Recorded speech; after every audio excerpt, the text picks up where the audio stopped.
I'm going to read a piece called Say What?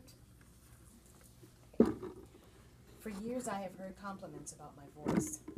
People who participate in my journaling workshops frequently describe my voice as soothing, and they tell me it makes them feel safe enough to reveal things they hadn't shared before. My college students often say my voice is warm yet authoritative. They tell me it makes them listen, even when I'm saying something that doesn't have much substance.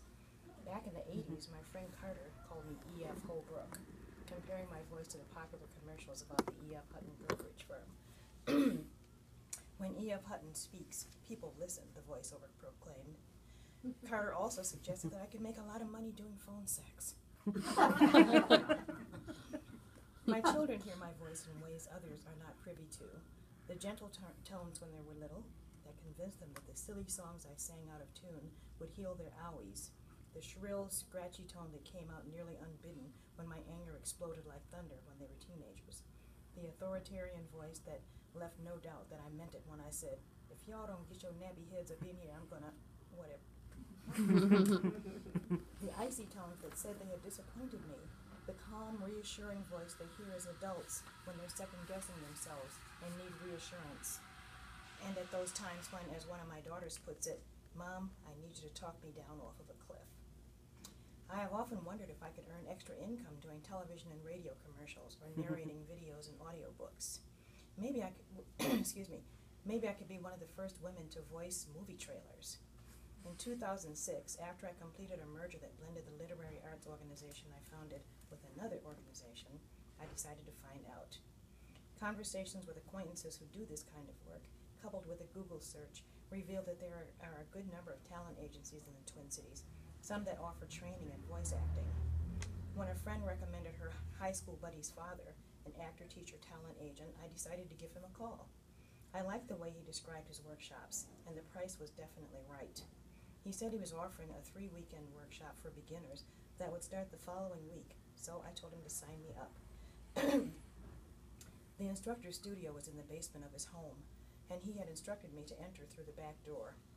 My son Julian, who composes and produces urban hip-hop gospel music, also has a state-of-the-art studio in his basement, and assured me that this was not unusual. I arrived late the first day, the usual for me, and I was a little nervous, expecting to be the only dark person in the room, also the usual. I drove through the middle-class suburban neighborhood slowly and looked at the little white, beige, and light blue bungalows, hoping not to attract any attention. I parked in front of the man's house and walked around to the back with my head up and shoulders back, trying not to look out of place in case any of his neighbors were watching. I hesitated for a moment when I reached the back door, and when I didn't hear any sirens, I assumed that no one had called 911 to report a strange black woman lurking around the house. Just like Julian's basement studio, this one was equipped with professional microphones, mic stands, music stands, sound equipment, and a computer. Cables were neatly taped to the worn shag carpet, presumably to prevent injuries to clumsy people like me who might trip over them. I could tell right away that the workshop was going to be well worth the time, energy, and money I had expended to be there. The man clearly knew his stuff, and though his personality was a bit curmudgeonly, his occasional smile, a brief flickering twinkle that flashed through the lenses of his horn-rimmed glasses rather than from upturned lips, showed that he enjoyed sharing his knowledge. Much of the workshop time was spent with students taking turns at the mic, reading from scripts the instructor had placed on a music stand, and receiving his feedback on the power, resonance, and overall quality of our voices. Indeed, I tripped over the cables on the floor when it was my turn.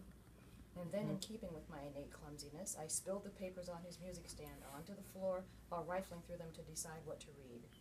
When I picked them up, a script from a Progresso soup commercial was on top. I decided to read that one and save myself any further embarrassment.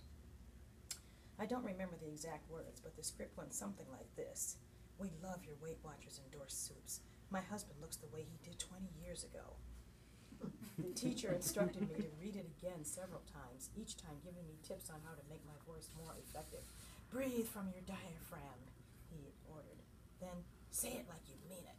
Remember how your husband looked 20 years ago. His voice was an interesting blend of Marlon Brando Godfather raspiness, tinged with a touch of gentle matter-of-factness, a voice that perfectly matched his personality. My smiling classmates applauded, and I felt relieved when he finally declared, "There, now I believe you. Now I want to buy get soup. 3 weekends later, when the workshop was over, I felt pretty confident that what I had been hearing all those years was true, that indeed I had the potential to be a voice actor. My next step would be to make a recording of my voice and send it off to talent agencies. My son agreed to make my CD and record his own voice as well, since he too had an interest in this work. I spent the next few weeks standing in front of my bathroom mirror reading ad copy, stories, poems, and newspaper articles aloud, practicing breathing from my diaphragm, and projecting my voice, and imitating voices I heard on commercials. I smiled when Julian called one day and asked, "Mom, are you ready yet?" Though he was in his 30s, the call took me back to his childhood, reminding me of every small child's query, "Are we there yet?" The instructor had promised to keep us informed about opportunities and auditions whenever they came up, and true to his word, he started sending frequent emails. One of them, a commercial for a wet mop, caught my attention. I responded with an email expressing my interest and letting him know that I hadn't yet recorded my CD. He said not to worry, he would be doing the auditions himself over the phone. I wouldn't need to read the copy the company would be using for the commercial, he said, because at this point they were simply looking for the right voice. I could choose what I would read. We scheduled the audition for the following week, and I intensified my bathroom mirror performances, happy with my new ability to breathe from my diaphragm and allow my naturally soft voice to project and exude more power. I decided to read the great Nikki Giovanni's Ego Tripping. There may be a reason why. It always makes me stand up straighter, confident in my own strength, power, and beauty, despite the way America portrays me and my sisters, daughters, and granddaughters. Finally, it was time for the audition. I took a deep breath, picked up the phone, and dialed the instructor's number. He greeted me warmly and explained his process for doing phone auditions, saying that he would record my voice using equipment that would make me sound like I was in his studio. He told me to read as though I was standing in front of one of his microphones, took me through a brief sound check, and then said he would cue me when it was time to begin. I was born in the Congo, I read, feeling pride and power in my voice. I walked to the Fertile Crescent and built the Sphinx. I designed a pyramid so tough that a star that only glows every 100 years falls into the center, giving divine, perfect light. I am bad. I took another breath and continued. I sat on the throne drinking nectar with Allah. I got hot and sent an ice age to Europe to cool my thirst. My oldest daughter is Nefertiti. The tears from my birth pains created the Nile. I am a... Carolyn, the man interrupted. I thought I heard some urgency in his voice, but I ignored it and kept reading. I am a beautiful woman. Carolyn, he repeated a little louder and with authority. I stopped reading. Carolyn, he repeated a third time. Take the black out of it. Did I hear him right? Take the black out of it, he repeated. I had heard him right. I stood in a heavy silence, my heart turning to stone from the weight of his words. I pictured the tall, skinny man sitting at his workstation wearing the wrinkled white shirt unbuttoned at the neck that he had worn to all 3 of the workshop sessions, and in my mind I repeated the encouraging words he had uttered while critiquing me in his basement studio. I wanted to ask him, didn't you notice the black in my voice when I read the scripts on your music stand? I wondered what his response would have been if I had asked him to give me the reason why I should take the black out of my voice. There may be a reason, Nikki Giovanni said. I'm guessing he would have stammered a bit, and then replied that the company he was representing wanted a traditional voice. Do I need to state the obvious, what traditional means? I wondered if he would have the guts to tell me that the company didn't think the American public was ready for the multitude of voices that make up this nation today. I seriously doubt it. Instead, when I started reading, he had uttered the first words that came to his mind, the words that meant what he truly intended, uncensored, not coated with the processed sugar known as Minnesota Nice. I wish I had thought to ask him if he would be willing to take the Irish out of his voice, to negate his identity. But when I was finally able to speak, I couldn't find the words. Truth is, the poem I read could have been written by any black poet, past or present. Gwendolyn Brooks, Lucille Clifton, Audre Lorde, Maya Angelou, June Jordan.